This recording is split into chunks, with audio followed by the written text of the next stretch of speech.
podcast is brought to you by the Association for Coaching, one of the world's leading international professional bodies which is advancing coaching in business and society worldwide. I'm Helen O'Grady, a master executive coach and coach supervisor, and your host for this in-depth series on coaching supervision. Each episode delves into a distinctive aspect of supervision with leading practitioners and thought leaders in the field, uncovering the nuanced ways supervision enhances coaching practice, supports well-being and drives professional growth. Whether you're a seasoned supervisor, a coach curious about supervision, or simply interested in the dynamics of reflective practice, this series offers illuminating conversations that will transform how you think about coaching excellence. So it's really lovely to welcome Jo Birch to the Coaching Supervision podcast. Thanks for joining me, Jo. So Jo is a supervisor of both coaches and counsellors, an executive coach, the current EMCC Supervision Award holder, a previous chair of BACP coaching. So it's an absolute joy to be talking to you, Jo. Thank you. Thanks, Helen. It's been really good to meet you and to see where we might go today. I know, I'm excited to see where we might go. We're talking about quite a serious topic, really, that people might not always feel comfortable talking about, but there hopefully will be some lightness in it as well in terms of our conversation. So where do you think the intersection, or why do you think as coach supervisors and coaches we should be talking about mental health? Well, I guess something in what you've already said, which is about sometimes this is not a comfortable conversation. You talked about comfort. So is supervision always comfortable? I hope not. Yeah. And so this is in that sphere of things that may or may not be comfortable. What makes it important for us to be talking about mental health? Just, we are all people. Every single one of us is a person trying to live their life. And we have a range of things. We have physical health issues, we have self-care issues, and of course we have mental health, and it all goes together to make a whole person. And so when we're in supervision, we're bringing our whole self, and we might be exploring any part of our professional or personal life. And so how we are, our emotional world, is part of that discussion, I think. I've almost got an image of the different levels in terms of the supervisor's own mental health, the coach's personal mental health, and then that step removed in terms of what the coachee might be bringing in relation to their mental health that the coach might then want to talk about within supervision. So it feels very layered. Yeah, and I think that's really important what you've said, is the supervisor themselves. So just because we're a supervisor doesn't mean to say we might not be the person that's affected by a mental health issue in ourselves or in our family and friends or with a close colleague. We might be that person, and we might take it to our own supervision. And I smile when I say that, because we do say to people, we'll take it to supervision. But what's that expectation on a supervisor? Does your supervisor know about mental health issues? If you're a supervisor, are you feeling confident? And this is probably a hard question to answer, but I guess it's an important one in terms of what is a reasonable expectation of ourselves as supervisors in terms of our level of comfort, and how do we upskill ourselves if we don't feel competent at least to have some level of conversation about mental health? Yeah, that's probably the whole podcast in that question, Helen. I've been thinking of 3 areas. You mentioned 2 of them. Competence. Are we competent to have this conversation? So that's around our skills and knowledge. Confidence is a different thing, isn't it? Yes. I might technically have done some courses on this or that, but do I feel confident that when somebody brings up an issue that I know how to respond? Or I have some fluency at my fingertips and different ways I could pick something up. Will I even actually notice? That in itself is something we could look at. And of course, what's the contract here between us? Yeah. And so 3 different areas seem to me really important to explore around this. Which one would you like to start with? Well, they're all overlapping, really. Yeah, of course they are. And none is more important than the other, I would say. Of these three categories, this is my thinking recently, this last few years. So let's take contract, because in supervision, of course, we've got multiple contracts. We've got contracts with the supervisee. The supervisee has got contracts with their people. And so it depends what arises. Let's take something that could be possible is the supervisee's coachee brings up some mental health issue. And so we would be looking as supervisors to help the supervisee stay in contract. So different things can pull us out of contract, and we might, becoming a good rescuer or helper is really common in the helping professions. It's in the name, and we can get caught by stepping out of contract. And I think holding to contract is one of the most important things we can do, because the edges protect us. And our people can disclose something 5 minutes before the end, knowing that you can't pick it up because we're going to finish in 5 minutes. And this is really important, end boundaries.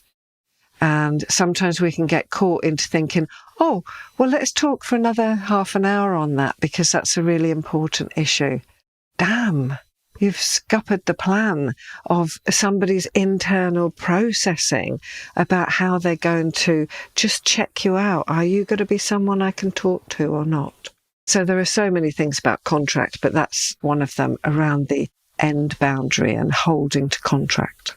For me, there's also something about, if necessary, recontracting, not so much about the end, but around what do you need in this moment in time, or actually I haven't properly contracted between the difference between coaching and therapy. And so actually, because it's come up, maybe I might need to recontract and make that clear. So being fluid, as in the moment, ideally all of that would have happened in the contracting, but not panicking, I guess. Yeah, you can never prepare for anything in the contracting. Some people say that they have very detailed contracts so that they cover everything. Well, I can tell you, it's the unpredictable nature of humans that we're dealing with. We're all those people who are somewhat unpredictable. And I know that also we say sometimes in our leadership work that we're working with, there's a saying that I hear people say, like, robust. What we mean is people are generally kind of quite together. But of course, we're those people too who might be generally quite together, and yet we still may experience anxiety, depression. We may have a chronic mental health illness. We might have a bereavement that's really taken a while to come through. We might feel suicidal. It's not the domain of some different kind of person. The other phrase that people talk about with coaching is our clients are whole and resourceful. Yeah. And that, as you say, robust is the same. And it's like, though, we can be whole and resourceful and still be experiencing significant mental health. Whereas, as you say, I think, if somebody's not whole and resourceful, it's not coaching. It's a bit more nuanced than that, I think, isn't it? Yeah, and actually that is another reason not to move end boundaries and to watch recontracting. I think, yes, recontract in as far as, okay, what is the contract between us? And believing the person is whole and resourceful, whoever they are. We all are resourceful within some kind of limit. But some of the things that are present often in coaching contracts are that we meet people monthly. And if they're very busy executives, so it might be 6 weekly, it might even be 2 months. This is not really conducive to working with something that's present here around some kind of mental health issue that needs some intervention. And so, whereas if people can access counselling or a similar support, they can do that weekly, maybe even twice a week for a small amount of time. And that's going to be much more supportive for many people. The recontracting is tricky, isn't it? Because where's the line on what we would pick up within our coaching? Sometimes if it was easy to achieve a goal, we would do it on our own. But the things that get in the way of us moving forward are often things that might be something from the past that sometimes we call a self-limiting belief. There are various ways that we can talk about it, but something from the past that's here in the present. And in some ways, you could say that's erring into the sphere of therapy. But what we can always do is be compassionate human beings, listening as another human being. That's the advantage that we have over all the bots, is that we are living, breathing human beings. And make connection. Exactly. That's what coaching and supervision is about, isn't it? Connection and relationship. Exactly. And to use that in that moment to actually amplify that. And you might say, look, we've worked together for a while. Or we might say, we've just met and I'm not sure what you're telling me. So tell me a little more and we'll work out, is this something we can do together? Because you used the word a minute ago about intervention. And I guess that for some people, they might not know what you mean by that and how, not necessarily signpost, but I hear that as if somebody needs an intervention or needs to work really intensively with somebody else, that might be where I, as a coach, would say, I'm not sure I'm the best person to help you. Let's think about who else, what are the other resources. But how would you define that or describe that? I think that's a lovely way to phrase it as well. I'm not sure if I'm the best person to help. Let's see what else is out there. Intervention, I can't remember the context that I said it in already. But I guess it's having that conversation that you've just said there. Like, just because somebody discloses something, it doesn't mean that their world is falling apart and they therefore must quickly get some emergency support. It might be that somebody is saying, I am dealing with this and this is the support I've got, or I was dealing with this a few weeks ago and now I'm feeling a little better, or I'm just at the edge of something and I'm a bit fearful where I'm going with it. So there's different things, and I think this is what comes into the confidence, is that if as coaches, but supervisors as well, because there's no difference, that if we can become a little easier in ourselves in opening a conversation, then when we get knocked off centre, when somebody does disclose something, the immediate thing that's likely to happen is that we're knocked off centre. And for those that have heard me speak before, I often talk about a little She-Ra model and I knock her over, because that's what happens to us. We get really knocked off centre and it takes us a moment to come back, to breathe and come back and say, oh, what was that you said? And sometimes when we're knocked off centre, we actually can't get some words out and some good thinking. So we might miss that moment and then wonder what it was the person was trying to tell us. But that if we can come back and ask that question as you did a bit, what are you trying to say to me about this? So that I understand a bit more. And let's see if it's in the contract for our work or what other support might be out there. So quite a pragmatic approach and yet really compassionate.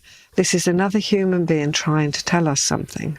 And trusting them, I think, as you were saying earlier, around they know what they need often or may already be doing something. And again, I think some people, you were talking about sort of coaching going alongside therapy, and some people go, oh, that's not appropriate. Whereas for me, there's not a one size fits all in that.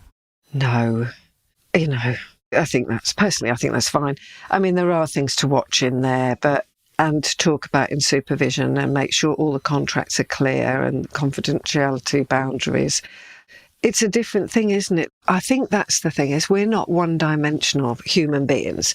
If we're struggling with something, it doesn't necessarily encompass 100% of our being. I mean, it can do, but often we are holding something, but we can also be very funny, we can have conversations, we can enjoy moments, we can still hold to a goal. Because it may be that the goal that we're working to, maybe that would actually help settle something. There's so many ways in which mental health issues present. It's hard to generalise, but sometimes something is okay to keep going. that we don't have to stop everything. In fact, it might even be much worse if we stop everything, because there are things that hold us in our lives that can be important. Which is making me think about something that comes up, and I'm sure it does for you as well, and it's come up for myself, around when we're experiencing something. I'm thinking about grief, or might be physical or mental health, either as a coach or a supervisor, and kind of asking ourselves the question, or taking to supervision, should I be working? Because I'm juggling that, and you describing beautifully, actually, it might be really good because there's still enough of our brain to be able to do, and that might be the escape to allow us to process the grief, or just, for want of a better word, escape from it, not be all consumed by it, and still be there for our clients. But it's not black and white. Yeah, I guess grief is a good example because there are so many feelings associated with grief. I actually believe we're always working with loss in coaching, because any movement forward, we're going to be leaving something behind. And that may be friendship groups, it may be the safety and comfort of something we know, stretching into a new role. It could be all sorts of things. And of course, grief is not just bereavement, the grief in many different ways, but a lot of feelings in there, a lot of exhaustion, a lot of needing to be caring for ourselves. And work can be part of that self-care plan. It's just monitoring that holistic view of this person in supervision. And it can be part of the work of supervision. And giving that space to, how are you going to monitor it? What are the signs? How would you know that you weren't able to work? All of those kind of questions to, as you say, explore and help increase awareness, rather than being, this is how things should be. And that is the beauty of supervision, is supervision is a longitudinal relationship, almost always. There are times I've heard people say they have ad hoc supervision as necessary. The difficulty is when something like this comes up, the supervisor hasn't got the same relationship, isn't able to say, gosh, Helen, we've been working together for a while and now I can see you look tired or something, or there's something different in your voice. So the actual thing that can really support us in times of emergency or heightened stress is that relationship that we can lean back into. Yeah, for sure. As you say, I think we said earlier, didn't we, supervision is all about relationship. And it's why the Association for Coaching, for its accreditation, you need to be in regular supervision. And as you say, I think there is something about building that relationship over time, for sure. And I guess, just since we're talking about this aspect of supervision, when we're talking about mental health and supervision, we are all supervisees, or many of us are supervisees. And what are the conversations we need to have with our supervisors now about their views on working with mental health in coaching? Because where's the line? People have the line in different places, and that is absolutely fine. We can only create the line for ourselves. So as a trained and experienced psychotherapist, I might feel pretty comfortable if somebody tells me about some mental health issue. It doesn't mean I'm going to work with them as a therapist. I've still got to keep to contract, but I may be more comfortable than somebody else that thinks, actually, I don't feel confident or competent in this area. So now that you've told me this, let's get you some more support in a much more direct way. But what does your supervisor think? So what do they believe is the role of a coach? And so it's useful to have that conversation now before the moment arrives, if it ever does.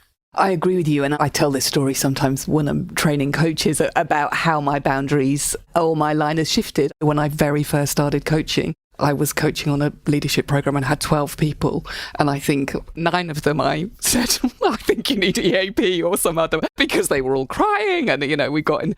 Now I very rarely refer people out because, as you said, my competence and in particular my confidence has changed well over a decade that I've been coaching. So I think that's also something to bear in mind. But I'm struck by, it would be important to be working with a supervisor, not necessarily exactly the same view, but at least you're in the same ballpark. Okay, actually they have a completely different view, and that's okay. That's what I actually want, is somebody with a completely different perspective.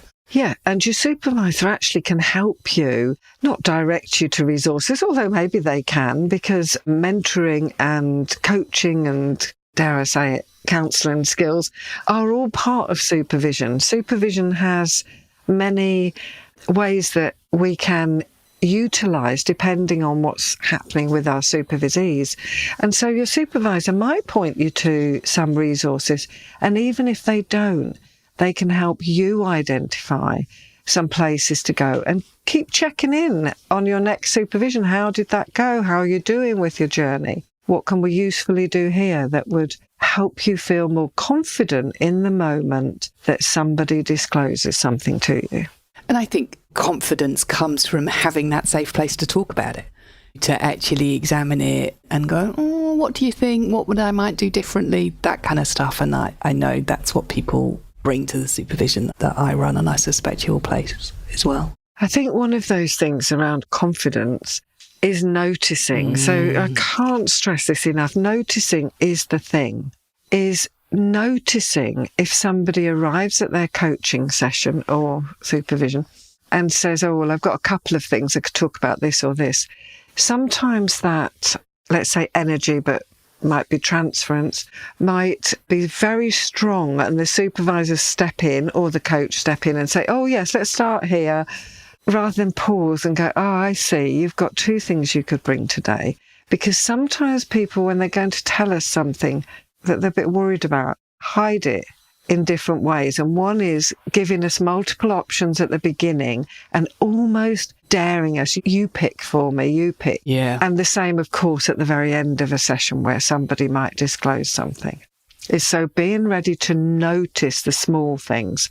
Or if somebody's mental health condition, let's say, has changed, supervisee or coachee, again, that's around noticing. We could have a list of things that we're looking for, but that's really not going to help us. It's again the relationship where we might say, there's something different about you today.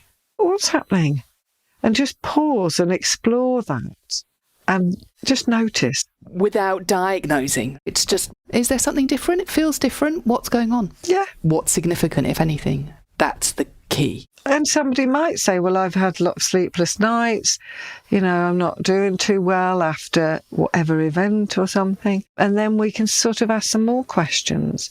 Can you tell us a bit more? Let's have a look at how that's impacting our work, stay in contract. It's keeping that curiosity, isn't it? And not just going where the client goes. Yes, we want the client to lead it, but we actually want to double check that there isn't something else that they want to say, that they're just testing the water. And that is a really good point you're making there, Helen, because what you're saying is, so as coaches, and the same with counsellors, we're often very facilitative and non-directional. We're waiting for the client to lead. And sometimes we have to step in and be assertive. And that is a big step change. And to say, just a moment, just let me go back to that thing that you said. Just tell me a bit more so that I understand. Coaches work often in incredibly complex environments. You spoke, Helen, of having then a whole cohort on a leadership program. So we've got multiple people who are interested in our coachees, and there are contracts, whether they're written or verbal, whether they're explicit or hidden and assumed, exactly, between all those people. If your person discloses something, what's in contract here about who you're going to tell? What are you going to talk to them about? Would you go to HR? Would you tell your team leader? So what you don't want is to assume responsibilities that are not yours as the coach. So you don't want someone to say, actually, I'm self-harming and I don't want to tell anyone. And I don't want you to tell anyone, but I want you to ask me next time we meet. Yeah. No. Never, ever agree confidentiality. I know people would say, oh, I never would. But you can do it by accident without realising. Exactly. Humans, we're all very sophisticated at language and how we might say, oh, would it be all right if I could just tell you this thing? You won't tell anyone, will you? Before you know it, you've said, no, I won't tell anyone. No, never, ever, because you don't know. And you may say, look, you are going to need to tell someone. And this is hard for people to make that change out of being facilitative to being assertive. And I think we haven't explicitly talked about it, but potentially even more complexity for internal coaches who might be working in the same organisation. Coaches as managers. Absolutely. Those levels of complexity get harder and harder, I think. Absolutely. Coaches do definitely work in incredibly complex environments. And sometimes we can almost not notice how complex it is because this is the water we swim in as coaches.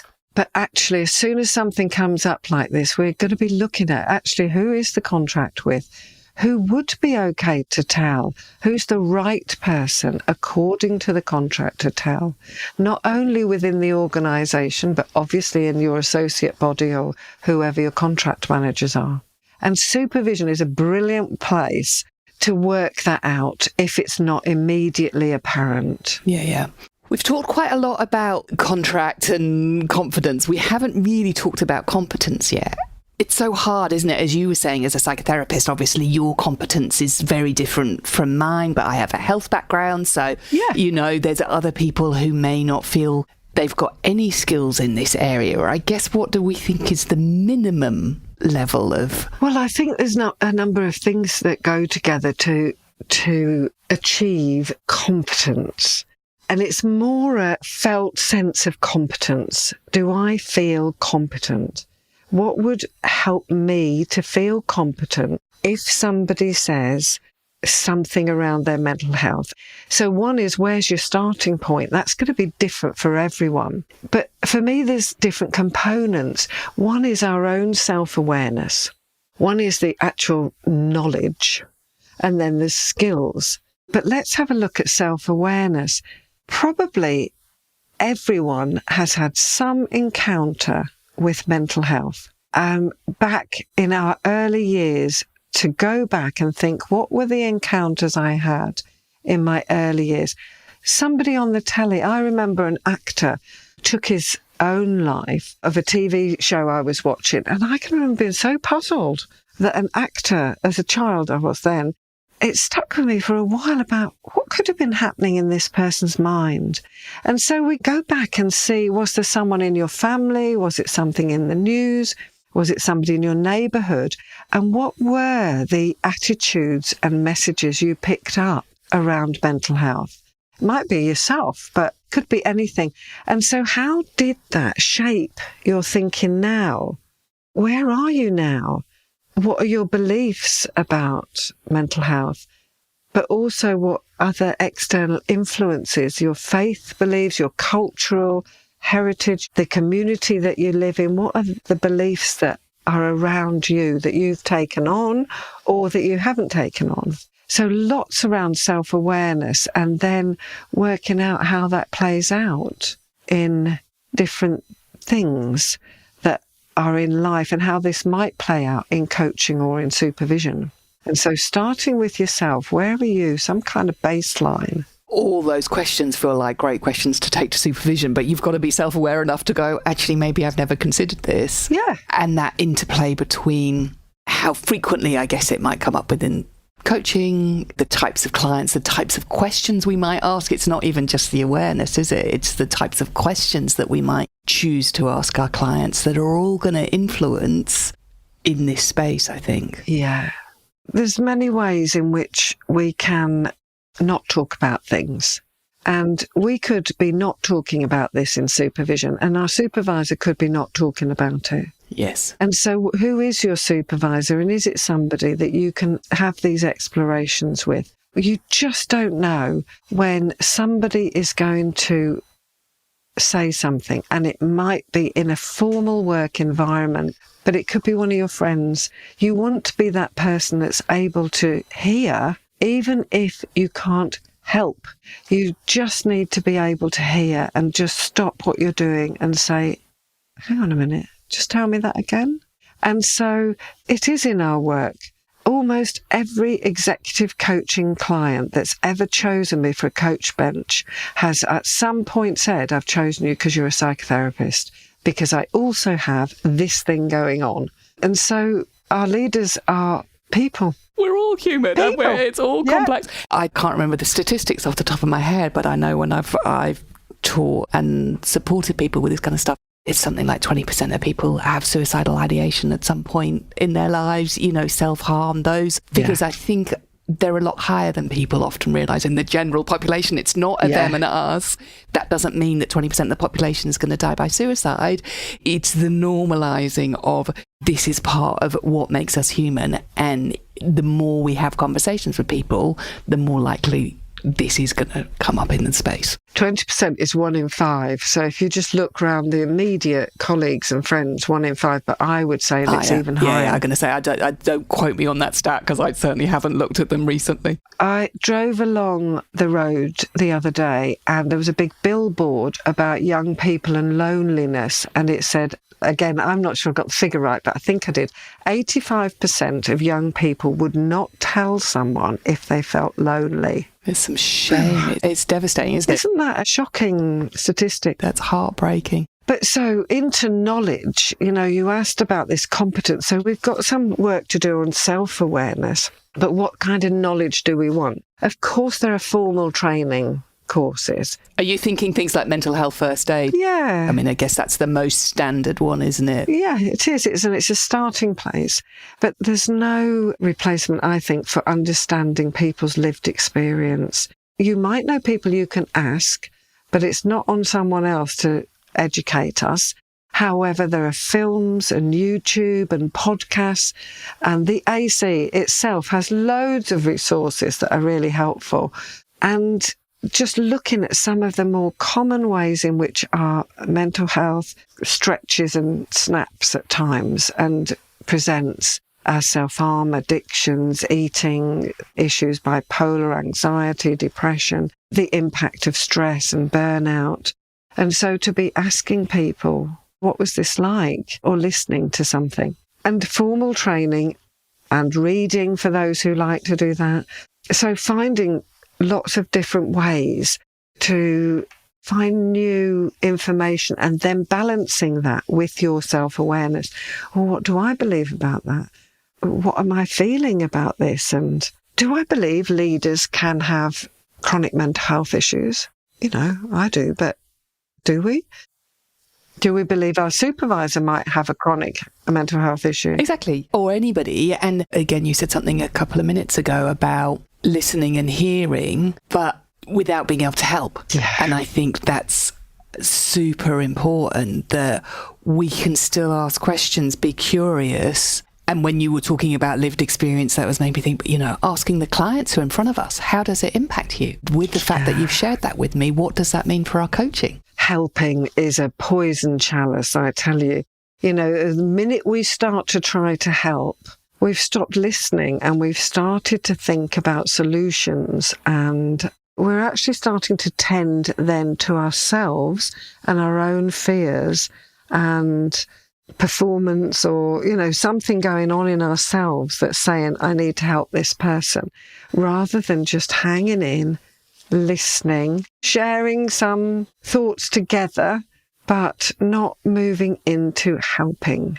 Back to just being with somebody and raising awareness for them to then hopefully be able to come up with, where do I go now? And we might, supervisees or coaches might tell us something big at the end of the session, and we might have to have an immediate plan. And we talked a lot about that when we're talking about suicide, but it may not just be suicide, it may be something else. And so then we've got this challenge on, again, changing from a facilitative way of being to quite assertive about, okay, we're going to make a plan now. This is what we're going to do. And we've got 5 minutes left to do it in. We might look at the end boundary and say, okay, I'm going to give us just a couple more minutes to finish this, but, really not half an hour to talk about a plan. So if we're going to move that end boundary, consciousness and cautious, but again, in this increase in knowledge and skills, we can, apart from talk to our supervisors and reflect on, how are we doing with noticing? Are we really noticing? As supervisors and often as supervisees, we're knowing the 7-eyed model, I1, bringing the client alive in the room. What are we noticing about the client or the supervisee when we're working with them, what is slightly different today? So yeah, always sharpening up our noticing about what we're observing and hearing, catching oblique references that we might not have picked up. And if we miss it, all is not lost. If we think it's okay to pick it up next time, then we can do, but people move on in those weeks. But you might also notice a trend, and that's what I often offer back to people. If something's significant, you will see something else in the next session that gives you the opportunity to have that conversation if you missed the chance. And if you think it's urgent, you need to take action and know which things to take action on. But you might do some role play. If you've got a peer group, you might do something together. You could have a peer supervision group and you could all decide that you're going to go and look at some aspects of mental health and do this together as a group of colleagues and come back and help each other role play different scenarios. And you can't ever prepare for that moment, but you can become more fluent and fluid, even if your fluency is fumbly. I'm going to say stuttery, that's still okay. Yeah, exactly. So I might say, oh, Helen, you said something and I do want to pick it up, but I'm not exactly sure of the words. So I'm going to fumble my way through it, but I don't want to miss it. And that's okay. That's just bringing you as a compassionate human being, trying to be in service of someone else. Jo, we could talk all afternoon. As we wrap up, what for you are the key takeaways that coaches and coach supervisors who might be listening to us? I think the main thing is our mental health is the business of everyone. Ourselves first, attend to your own mental health and notice yourself and everyone. And so fluency in being able to talk about mental health issues, it's a skill for life, not just in our professional work. We don't know when we might be called upon to be that person, to listen in that moment and be able to make a difference. And in our profession, we have this wonderful opportunity to explore this in supervision. It's a gift, isn't it, to have that space. Thank you so much for your thoughts and your insights. I know you've done so much in this space. You're welcome. How do people connect with you or find out more information about you and your work, Jo? Oh, that's a good question. Connect with me on LinkedIn or send me an email, jo@jobirch.co.uk. It's probably in the bio. Talk to me about supervision, anything about supervision. What a joy. Thank you so much for your time. Thanks for inviting me, Helen. It's been fun. Pleasure. Thank you for listening to another podcast by the Association for Coaching. For over 20 years, our purpose has been to inspire and champion coaching excellence, advance the coaching profession, and make a sustainable difference to individuals, organisations and society. To find out more about the AC and our member benefits, follow us on LinkedIn or visit our webpage at associationforcoaching.com. Explore our digital learning hub and enjoy our extensive library of on-demand webinars, interviews, podcasts, and portfolio of live events featuring thought leadership, tools, models, and the latest industry trends to help you develop your coaching expertise.